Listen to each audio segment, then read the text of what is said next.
Yes, it's Round the Table, your favourite slow TV radio podcast from The Meeting Point for students of English, not only in Bilbao but throughout the world. And in this week's programme on the topic of competition, we have some quite interesting facts. We also have some phrases that came up in this week's conversations. We have 2 short stories for you. We have phrasal verbs. And of course, the return of celebrity guest speaker. But first, let's look at some of the phrases from this week's conversations.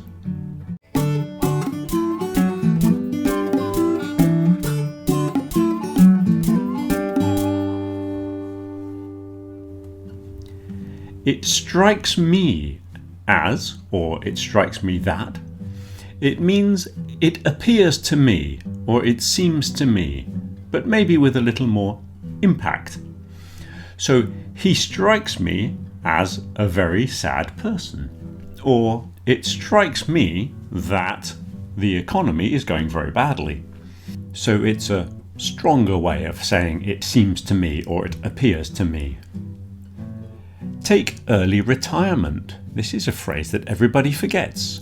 You should learn this. If you retire before the normal age for retiring, you say, I took early retirement. The in-laws. Please talk about the in-laws. My mother-in-law, my father-in-law are called together the in-laws. Don't say my mother-in-love. Okay, I don't know why people say that, but they do. It is in-law or the in-laws. Every cloud has a silver lining. This means even if something really bad happens, there's usually a more positive aspect that comes with it. So it's a way of finding a little positive aspect to a very bad situation.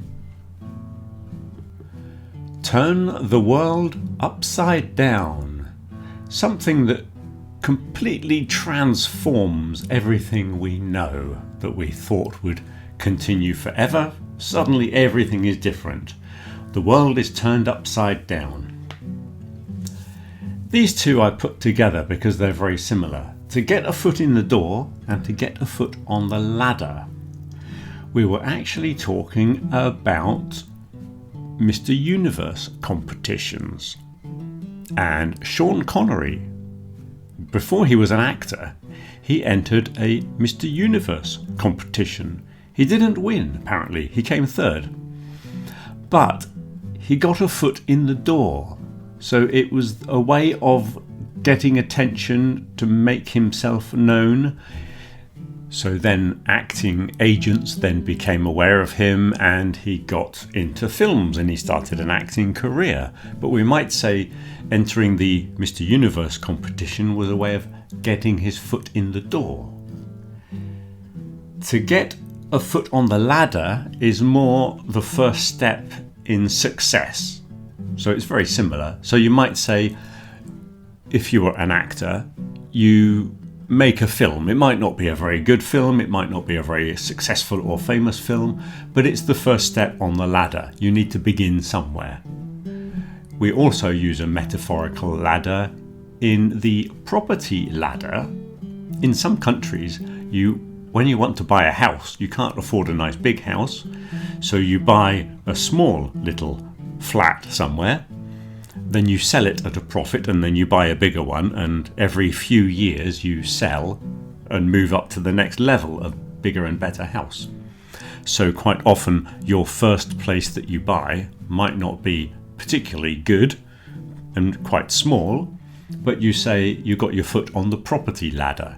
So we often use this ladder as a metaphor for success and progress. 6 of one and half a dozen of the other. Obviously, half a dozen is the same as 6. So it's a way of saying that neither of the 2 options is correct, or both things are responsible for the problem.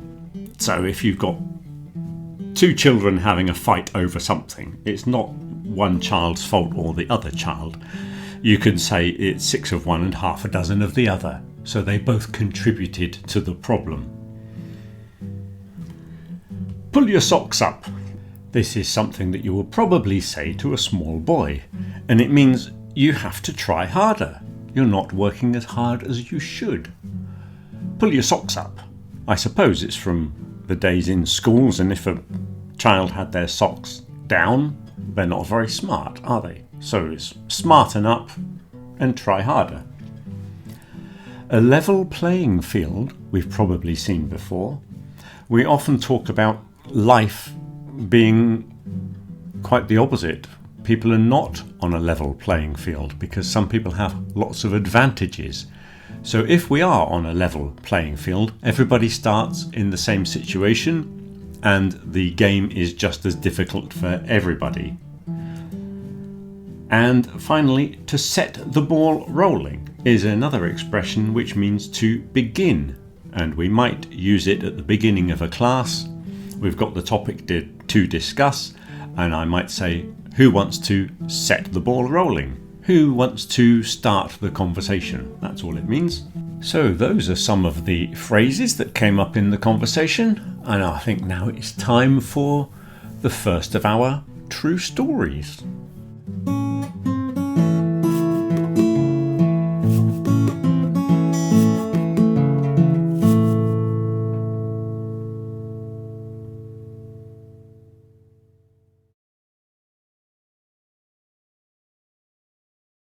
At the 1912 Stockholm Olympics, Kanekuri represented Japan in the marathon.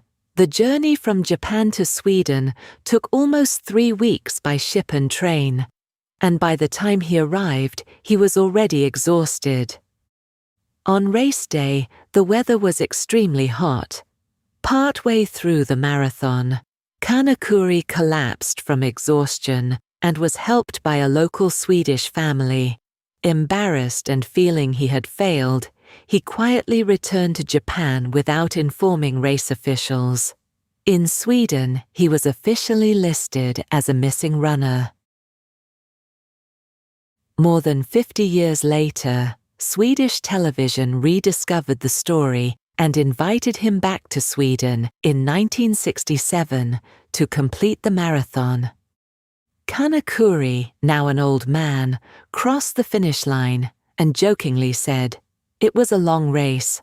Along the way I got married, had 6 children and 10 grandchildren." His official marathon time became 54 years, 8 months, 6 days, 5 hours, 32 minutes and 20.3 seconds. It's often called the longest marathon in history.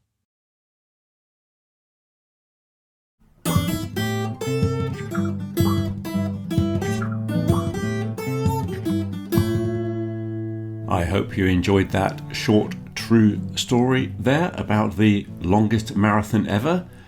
There's another Olympic true story coming up later, and if anybody has any more of those sort of stories that I could work into a little video, I'm going to collect them together and put them on the platform on the website, so they'll all be appearing there soon.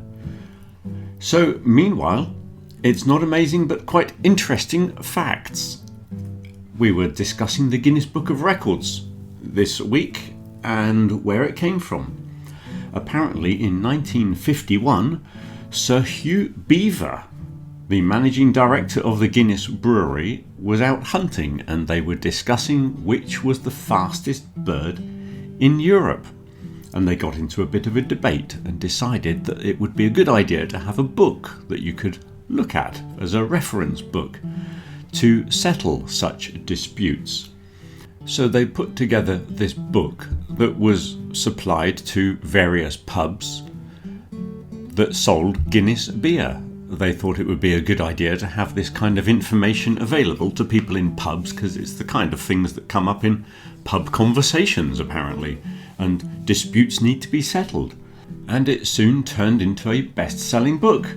And then people began attempting stranger, more extreme and more entertaining record attempts just so that they could appear in the book.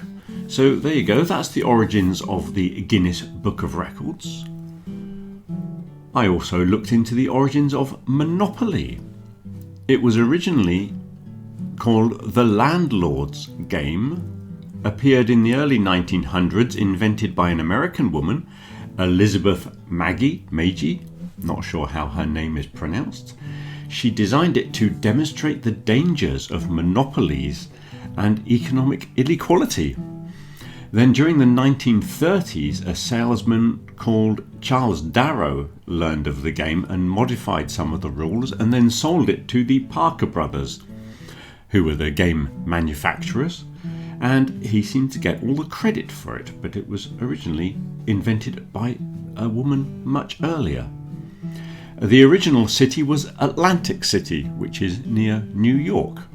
That was the original city in the game, and then of course all the other variations in different countries featuring their capital cities. And of course there is a Greek version based on Athens, which is called Monopopopoly.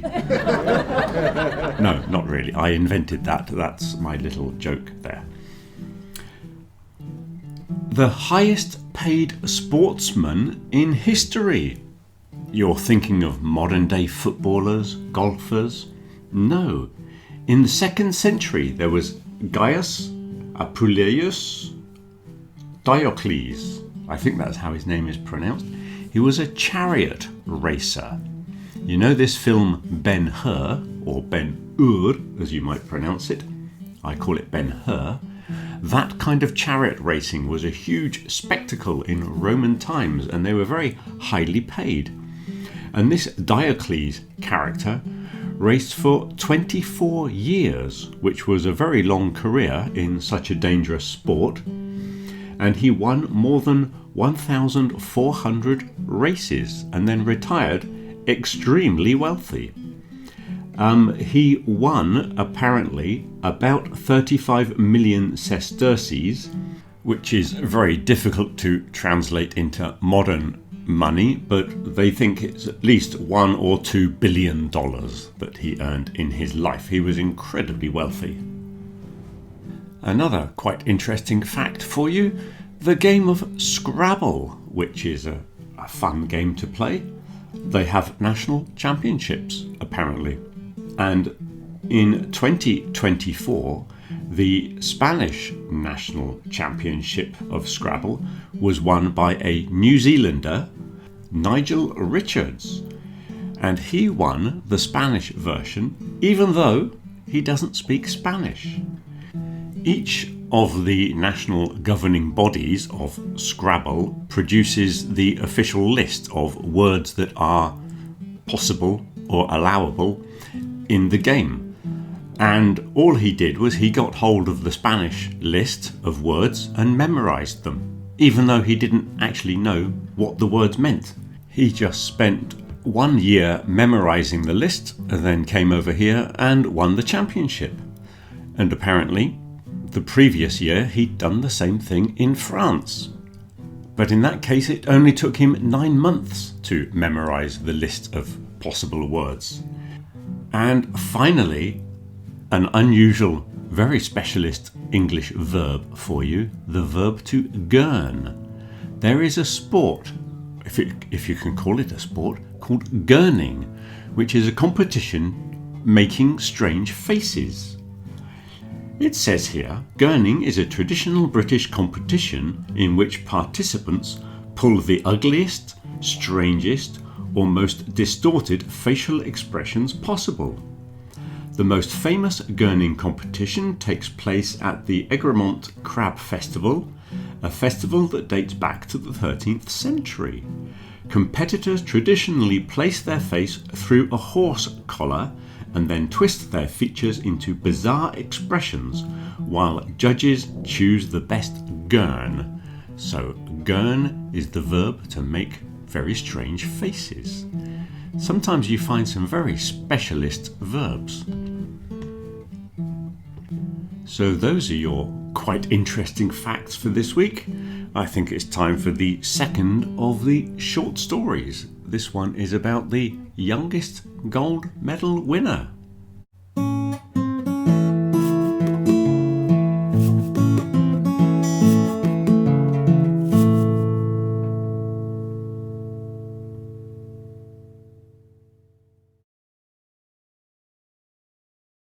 At the 1900 Olympic Games in Paris, two Dutch rowers, Francois Brandt and Roelof Klein, were preparing for the final of the coxed pairs rowing event. They had trained hard and hoped to win a gold medal, but there was a problem. Their coxswain, the person responsible for steering the boat, was heavier than the coxswains used by other teams. In such a close sport, even a few extra kilograms could make a difference. After losing an earlier race, the Dutch team made a desperate decision. They would replace their coxswain with someone much lighter for the final.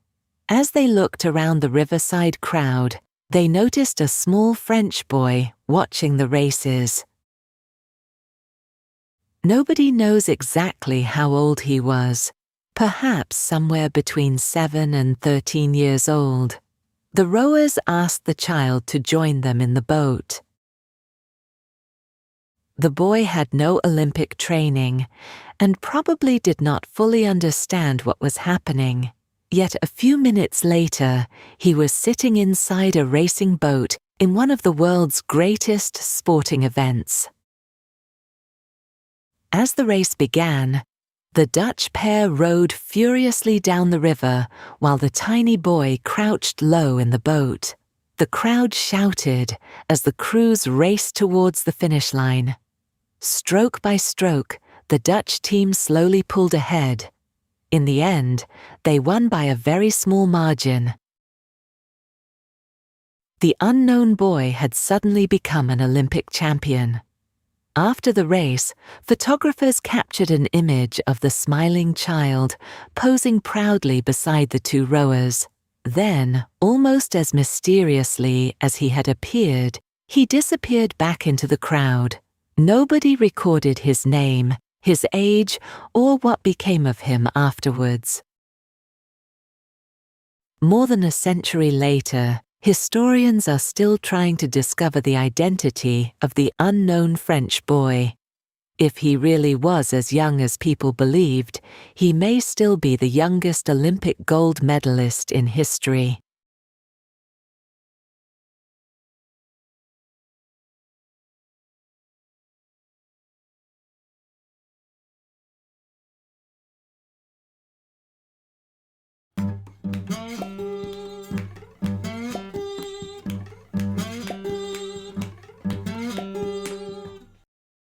We haven't had a phrasal verb feature in the podcast recently, but a few interesting phrasal verbs have come up in the conversations. So let's take a look at some of these. The first one is come up. You may have noticed that I've already used this phrasal verb come up a couple of times. I can use it in two contexts, really. I can say coming up later in the program, which means something that will be appearing in the future. Or I can talk about things that came up in conversation, so things that appeared in the conversations. So there are two come-ups. The next one is play up. Now often we can take a verb and add a particle, like up, which modifies the verb in a certain way. So if you imagine children playing, that's not too bad. But when they play up, they're getting a little bit too excited, and it gets to the point where they're actually misbehaving. So play up is similar to play, but it's more misbehaving. So the children are playing up and they won't do what they're told. Then you can also transfer that to other things like machines. You might say your car is playing up, like it's not working properly. Or maybe the printer is playing up and I can't print my documents. So misbehaving or not functioning in the correct way. Another one that came up in conversation was where, when we add certain particles to wear. We can have wear in and wear out. If you buy a new pair of shoes, to begin with, they hurt your feet a little bit because they're quite hard and not very flexible. But when you've been wearing them for a few weeks, they get more comfortable.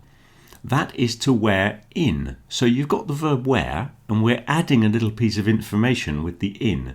So you can wear in things to make them function better, to make them more comfortable over time. At the other end of the extreme, you can wear things out. When you've been using something for a very long time and they actually break, so the bottom of your shoes has holes in because you've been wearing them constantly for 2 years, you might say the shoes wear out. Then you can also turn it into an adjective, worn out. He was wearing some worn out shoes, or he had a worn out jacket. And just like the play up, you can use this phrasal verb and transfer it to machines. So machines and parts of machines can wear out if they're overused. The next one is turn out. One turnout is when lots of people go somewhere, especially in a protest or to welcome some important person to the town or something like that.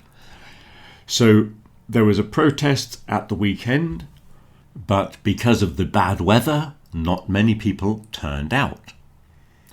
You can also turn this one into a noun. So if not many people turned out, you can say there was a very poor turnout. You can also use this phrasal verb to talk about the result of something. So, for example, it was raining this morning, but it turned out quite fine in the afternoon. So we can talk about that change in the weather and things like that.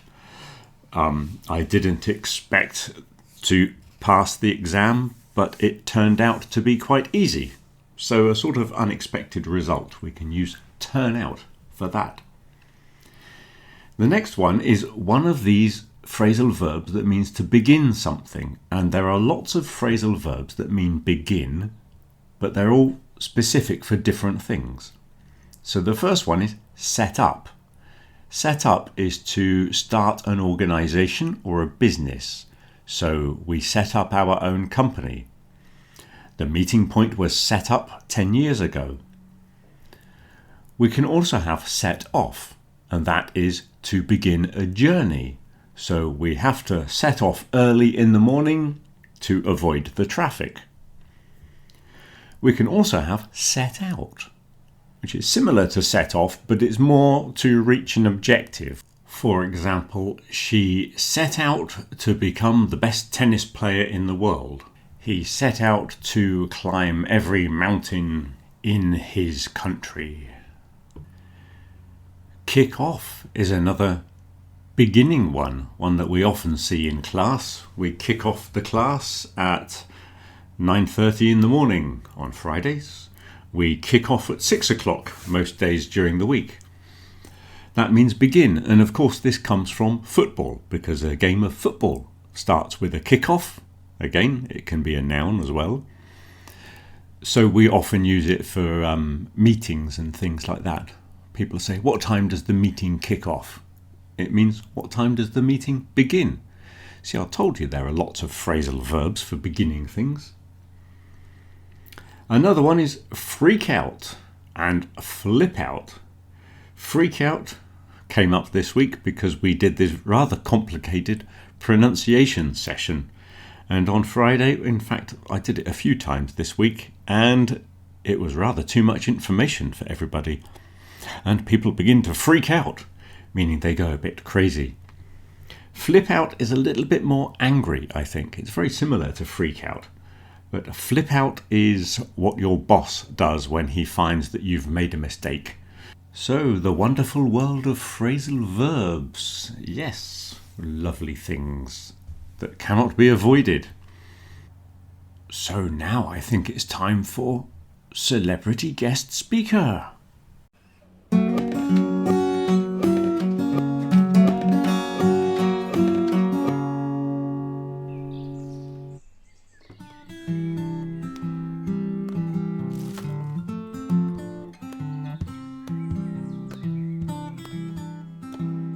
In today's increasingly competitive world, many people feel under constant pressure to succeed. We compete for jobs, money, and social status. From childhood, success is often defined as being better than others. But this raises an important question. Will we ever truly feel satisfied? Or does competition simply create an endless desire for more?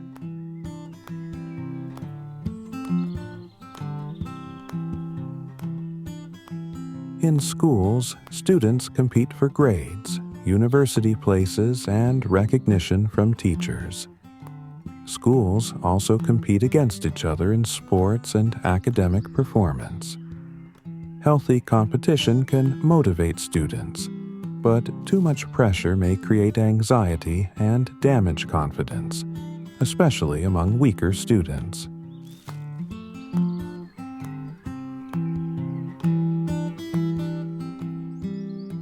The need to succeed can even surface during family activities or when playing board games at home.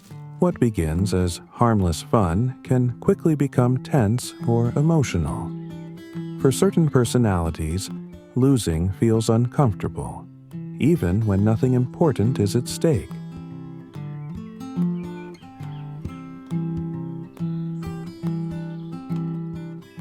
Governments invest huge amounts of taxpayers' money in sports facilities because success in international sporting events creates national pride and inspires young people. However, some people argue that there are many other social issues that should take priority and that this money could be better spent on healthcare, housing, or education.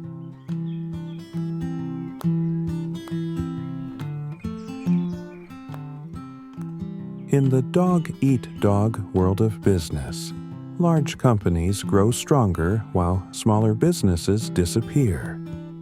Supporters say this creates innovation and efficiency, but powerful corporations can eventually dominate the market, creating monopolies that reduce consumer choice and increase inequality.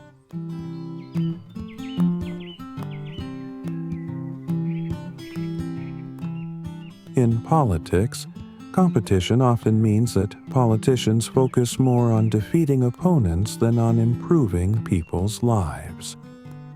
Winning elections may become more important than cooperation or long-term solutions. Some people believe this aggressive atmosphere discourages many women from entering political leadership positions.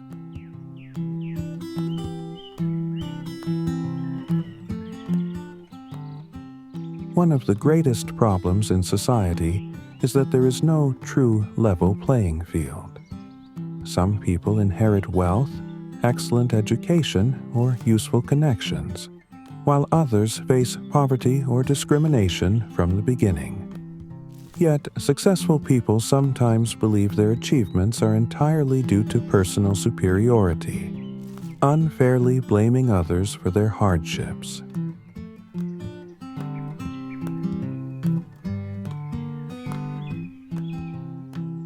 Finally, excessive competition can damage happiness and self-esteem. Constant comparison with others often creates envy and insecurity. As the saying goes, comparison is the thief of joy. Competition can encourage ambition and progress, but perhaps society should also value cooperation, balance, and personal fulfillment.